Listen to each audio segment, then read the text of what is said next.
Ezemidlalo noSikhumbuzo Mkhize.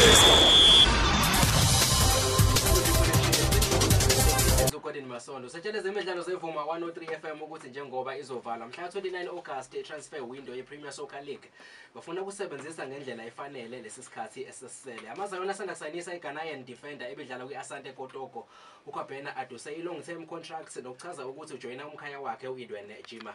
Leli qembu lika Clive Barker selidlala imidlalo emithathu kule season lahlulwa kwemibili laselidlala ngokulingana kodwa ingakho libambe emsileni kwiLog ngephuzu elilodwa futhi lidlala neSuperSport United ngolesithathu ePeter Mokaba Stadium ligamenxe lesikhombisa ebusuku.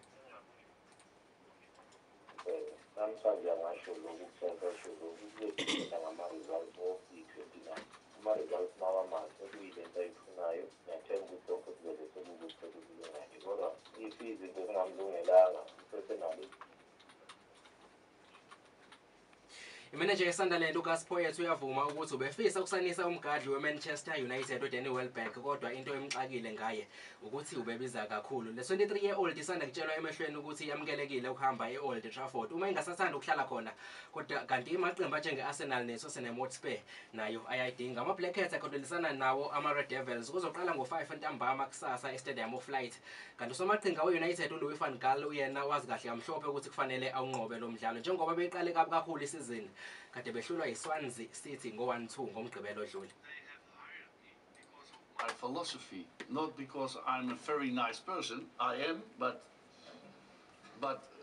it's my philosophy. You can take they over. have hired, and I'm not hired to be I fired. just did this I am thing, hired because to the same build up a team, and that's a process. uLouis Hamilton usebheke uqhubeka la egcine khona izolo namhlanje kwi-practice session yokugcina yeBelgian Grand Prix. Nompetha ngo-2008 uye waphuma phambili izolo kwi-practice session eyandulela eyokugcina eshiya iFormula 1 Championship leader nenguza kwabo ku-team yakwa-Mercedes uNico Rosberg. Nompetha amahlandla amabili uFernando Alonso we-team yakwa-Ferrari ubesendaweni yesithathu ngesikhathi uFelipe Massa eba kwi-4th position kanti uJenson Button uyena obesendaweni yesihlanu kwi-team yakwa-McLaren.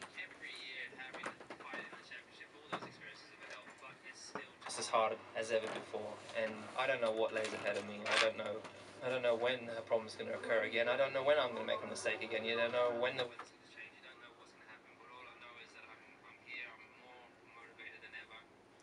Sibambela kwamanje ngiyabuya futhi noma kanjani nenye i-update ezemidlalo. Isikhathi kuzobe ku2 o'clock khona la kwivuma 103 FM ezemidlalo noSikhumbuzo Mkhize. Ande kwivuma 103 FM. Ezemidlalo noSikhumbuzo Mkhize.